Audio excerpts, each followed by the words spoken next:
Shalom Aleichem, parachat de la semaine, parachat Be'alotra.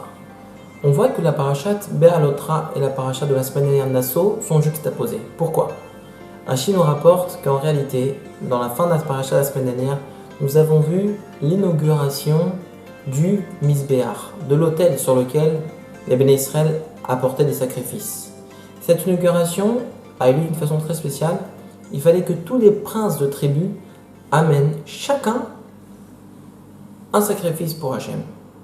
Et voilà que Aaron HaKohen, il a été mis de côté. Lui et sa tribu, c'est-à-dire la tribu de Lévi, ont été mis de côté. Ils n'ont pas été invités à apporter un sacrifice pour cette inauguration. Du coup, Aaron, il s'est vexé. Il a été touché. Alors Hachem lui a dit, ne t'inquiète pas Aaron. Toi, ta part est bien plus grande que celle des autres princes de tribu. Parce que toi, tu vas allumer de façon quotidienne la menorah dans le temple. Et c'est ce que nous dit la paracha de la semaine, Be'alotra. Be'alotra et anerot el mul pene a menorah. Toi, Aaron HaKohen, tu vas avoir le mérite d'allumer la menorah. On peut se poser comme question, je ne comprends pas. Aaron HaKohen, c'est pas un simple homme. C'est Aaron HaKohen Agadol.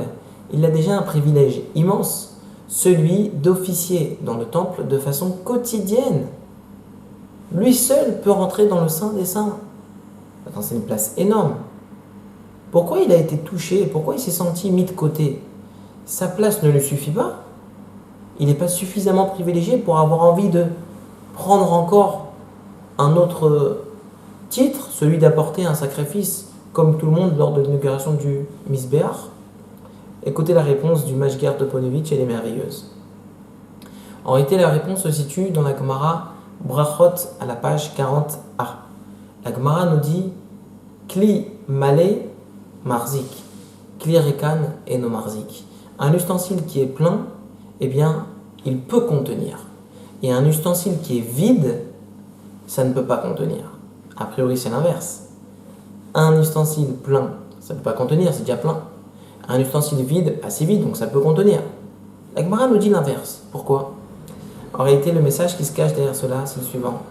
C'est que on parle ici d'un ustensile plein, c'est-à-dire un homme plein de Torah. Un homme qui a envie de grandir dans la Torah et les mitzvot et qui pourra seul, a comme pour objectif de grandir et de grandir davantage dans la Torah. Alors plus il se remplit, plus il peut contenir. Pourquoi? Plus il se remplit, plus il se rend compte combien la Torah est si grande et combien il est loin du compte. Donc du coup, celui-ci ne se ressent jamais rassasié de Torah. Donc il a envie encore de se remplir et encore de se remplir et encore de Torah et de mitzvot. Donc il peut contenir. A l'inverse, un ustensile qui est vide, c'est-à-dire un homme qui est vide de Torah, lui il se contente de ce qu'il a. Écoute, moi je vole pas, je tue pas, je suis bien, je suis la Torah comme on m'a appris il y a 70 ans. C'est tout. Et je fais pas davantage, c'est tout. Alors lui, il se sent rassasié de Torah. Et vu qu'il se sent rassasié, il ne peut plus contenir. Donc en fait, il est tellement vide qu'il ne se rend pas compte qu'en réalité, il ne peut plus rien remplir derrière. Vous comprenez le message? Eh bien, c'est ça Aaron HaKohen. Aaron HaKohen, lui, c'est un keli, un ustensile plein. C'est vrai que Akadosh Baruch Hu lui a déjà donné comme titre celui de Kohen Gadol, d'officier dans le temple de façon quotidienne. Mais Aaron HaKohen n'a envie que de grandir et de grandir encore et encore davantage.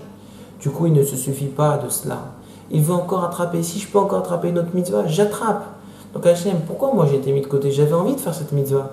Hachem, il dit, ne t'inquiète pas.